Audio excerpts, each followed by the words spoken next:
देश में लोकसभा चुनाव की तैयारियां शुरू हो चुकी है और भाजपा और कांग्रेस सहित इंडिया गठबंधन के दलों ने ये तैयारियां शुरू कर दी है।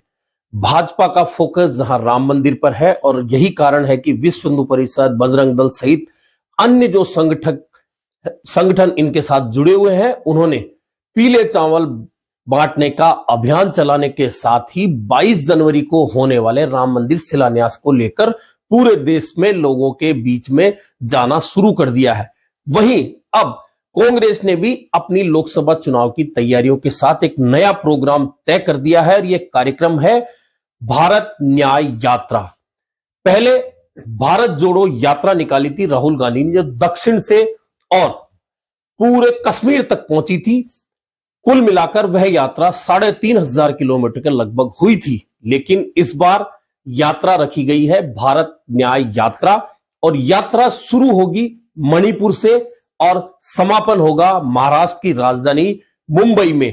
यानी कि यह यात्रा उस यात्रा भारत जोड़ो यात्रा से ठीक दुगने, यानी कि वह 3500 लगभग किलोमीटर की थी, यह यात्रा लगभग 6200 किलोमीटर की बताई जा रही है। उस यात्रा में जहां 75 जिले और 12 राज्य कवर हुए थे, वहीं इस बार यह लक्ष्य 14 राज्य और लगभग 85 जिले हैं और यह यात्रा शुरू होगी 14 जनवरी यानी कि मकर संक्रांति के दिन से। मणिपुर से इस यात्रा का आगाज होगा, जो 14 राज्यों को कवर करते हुए 20 मार्च को मुंबई में समाप्त होगी। दरअसल इस यात्रा का रूट जो है, सबसे पहले दो चीजें इसमें देखनी होगी कि सबसे पहले तो यात्रा जब शुरू हो रही है उसका समय देखना जरूरी है। यात्रा शुरू हो रही है 14 जनवरी से और 22 जनवरी को राम मंदिर का शिलान्यास होने वाला है। यानी कि जब राम मंदिर की प्राण प्रतिष्ठा होगी उस समय यह भारत न्याय यात्रा चल रही होगी देश के पूर्वोत्तर राज्यों में। यानी कि जहां भाजपा और उससे जुड़े संगठन राम मंदिर की स्थापना प्राण प्रतिष्ठा को लेकर लोकसभा चुनाव के बीच में उतरने की तैयारी में होंगे, वहीं कांग्रेस भारत न्याय यात्रा के जरिए आर्थिक, सामाजिक और राजनीतिक न्याय की बात करते हुए मुंबई तक आ रही होगी। यह वह समय होगा जब एक तरफ भाजपा राम मंदिर की प्राण प्रतिष्ठा के मुद्दे को बुनाएगी और यह कहेगी कि हमने वादा किया था राम मंदिर निर्माण का, हमने वह वादा निभाया और राम मंदिर में प्राण प्रतिष्ठा हो चुकी है, राम जी विराजमान हो चुके हैं। इस बात को भाजपा निश्चित तौर पर लोकसभा चुनाव में भुनाने जाएगी, यह तय है। तो दूसरी ओर राहुल गांधी भारत न्याय यात्रा के जरिए राजनीतिक, आर्थिक न्याय की बात करते हुए लोगों के बीच, 14 राज्यों के लोगों के बीच जाएंगे। यह तो हुई मुद्दे की बात कि राम मंदिर की प्राण प्रतिष्ठा को जहां भाजपा बुनाएगी, वहीं न्याय की बात लेकर राहुल गांधी 6200 किलोमीटर की यात्रा पर निकलने वाले हैं। अब इस यात्रा में जो मेन रूट आने वाला है, जो राज्य आने वाले हैं, उनमें अधिकांश वे राज्य हैं जहां पर कांग्रेस कभी बहुत मजबूत हुआ करती थी लेकिन अब अपना धरातल खो चुकी है, खास तौर पर पूर्वोत्तर राज्यों में। अब मणिपुर क्यों चुना? दरअसल मणिपुर इस वक्त पूरे विश्व में ज्वलंत मुद्दा है, भले ही भाजपा इस मुद्दे से अभी आंखें चुरा रही हो।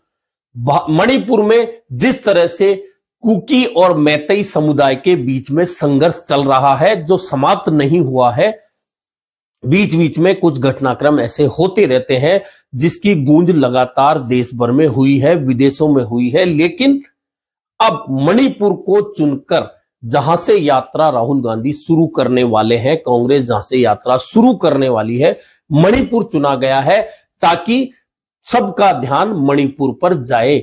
दरअसल मणिपुर के लिए न्याय की मांग कांग्रेस पहले से करती रही है, इसलिए मणिपुर को चुना गया है। मणिपुर से यह यात्रा शुरू होगी मकर संक्रांति यानी 14 जनवरी को। उसके बाद पूर्वोत्तर में नागालैंड, मेघालय, असम जो प्रमुख राज्य हैं, वहां से होते हुए वे राज्य जहां कांग्रेस अपना धरातल खो चुकी है, आसाम है, उड़ीसा है, झारखंड है, बिहार है, पश्चिम बंगाल है, उसके बाद मध्य प्रदेश, राजस्थान और महाराष्ट्र है।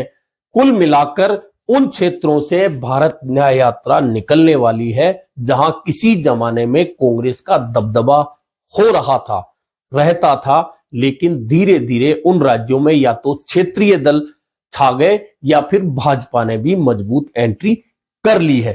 अब भारत न्याय यात्रा लेकर राहुल गांधी और कांग्रेस जब 6200 किलोमीटर तक चलेंगे तो देखना यह होगा कि क्या लोकसभा चुनाव में जो कांग्रेस पिछले 2 लोकसभा चुनाव 2014 और 2019 में 44 और 52-53 सीटों तक सिमट कर रह गई, क्या 6200 किलोमीटर की यह यात्रा लोगों के बीच में फिर से कांग्रेस की जगह बनाने में सफल होगी। दरअसल राहुल गांधी ने भारत जोड़ो यात्रा की थी, उस यात्रा मार्ग में कर्नाटक में कांग्रेस को जीत मिली, हाल ही तेलंगाना में कांग्रेस को जीत मिली, लेकिन इसके अलावा जिन राज्यों से यह यात्रा निकली उनमें राजस्थान एक प्रमुख राज्य है जहां कांग्रेस की सत्ता चली गई है। अभी हरियाणा में चुनाव होना है जहां से भारत जोड़ो यात्रा निकली थी, वहां देखना बाकी है कि क्या उस यात्रा का या कांग्रेस का प्रभाव वहां बढ़ने वाला है। कुल मिलाकर अब 14 जनवरी से और 20 मार्च तक कांग्रेस का पूरा ध्यान भारत न्याय यात्रा पर रहने वाला है। वहीं भाजपा का ध्यान राम मंदिर प्राण प्रतिष्ठा के बाद में उसे बुनाने पर रहने वाला है। देखना यह है कि लोकसभा चुनाव की तैयारियां दोनों दलों ने, एक दल जहां राम मंदिर के सहारे चुनाव में उतरने वाला है, वहीं दूसरी ओर दूसरा दल यानी कि कांग्रेस भारत न्याय यात्रा आर्थिक, सामाजिक और राजनीतिक न्याय की बात करते हुए निकालने वाली है। और क्या जिन क्षेत्रों में, जिन राज्यों में कांग्रेस की जमीन खिसक चुकी है, क्या भारत न्याय यात्रा के जरिए कांग्रेस उस खोई जमीन को फिर से प्राप्त करने में सफल होगी। दरअसल बहुत बड़ा सफर है, कहने को भी किलोमीटर में भी, राज्यों के हिसाब से भी, जिलों के हिसाब से भी, लेकिन उससे भी बड़ा सफर, लंबा सफर राजनीतिक है, क्योंकि जो राज्य बीच में पड़ने वाले हैं, खासतौर पर बड़े राज्य, उड़ीसा में पिछले 30 साल से लगभग कांग्रेस बिल्कुल नदारद हो चुकी है और भाजपा वहां बीजेपी के अलावा मजबूत उपस्थिति दर्ज कराने लगी है। बिहार में आरजेडी और जेडीयू है, उनके साथ ही कांग्रेस गठबंधन के जरिए कुछ सीटें प्राप्त कर पाती है। इसके अलावा अकेले दम पर कांग्रेस बिहार में अब बहुत कमजोर हो चुकी है। पश्चिम बंगाल में कांग्रेस बेहद कमजोर हो चुकी है और अब आगे आइए तो महाराष्ट्र में गठबंधन के सहारे कांग्रेस अभी है। महागठबंधन, महाअगाड़ी जो है उसके जरिए साथ में मिलकर चुनाव लड़ने वाली है। वहीं मध्य प्रदेश में लगातार 25 सालों से कांग्रेस सत्ता से बाहर है। ऐसे में देखना यह है कि कांग्रेस की भारत न्याय यात्रा इन राज्यों में क्या वास्तव में मतदाताओं के दिलों में कांग्रेस के लिए जगह बनाने में सफल होगी और लोकसभा में क्या कांग्रेस एक बार फिर अपनी खोई जगह प्राप्त कर पाएगी या फिर संघर्ष करती नजर आती है। फिलहाल नजर इस बात पर है कि क्या भारत न्याय यात्रा और राम मंदिर प्राण प्रतिष्ठा का जो समय टकरा रहा है, अब राजनीति उस पर भी शुरू होगी, यह तय मानिए, क्योंकि राम मंदिर की प्राण प्रतिष्ठा के लिए सभी विपक्षी दलों के नेताओं को बुलावा भेजना इसी रणनीति का एक हिस्सा है। यदि विपक्षी दल या इंडिया गठबंधन के दल या कांग्रेस के नेता राम मंदिर की प्राण प्रतिष्ठा में नहीं जाते हैं तो फिर भाजपा यह टैग लगाने में सफल हो जाएगी कि हां, हम कहते थे ना, ये हिंदू विरोधी हैं, ये सनातन विरोधी हैं, ये राम मंदिर विरोधी हैं, इसलिए राम मंदिर की प्राण प्रतिष्ठा में नहीं आए।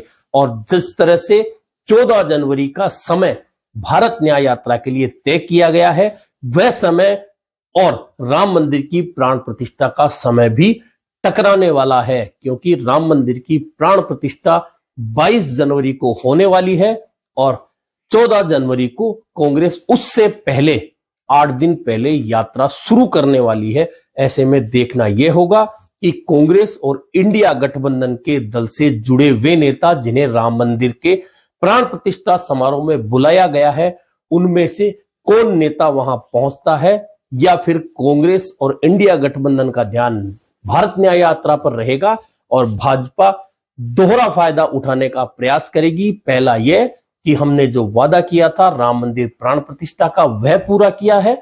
दूसरा यह कहने में सफल होगी कि हम कहते थे ये हिंदू विरोधी सनातन विरोधी है, और अगर ऐसा होता है तो निश्चित मानिए चुनाव में यही एक बड़ा मुद्दा बन जाएगा। आज के लिए फिलहाल इतना ही, कल फिर मुलाकात होगी।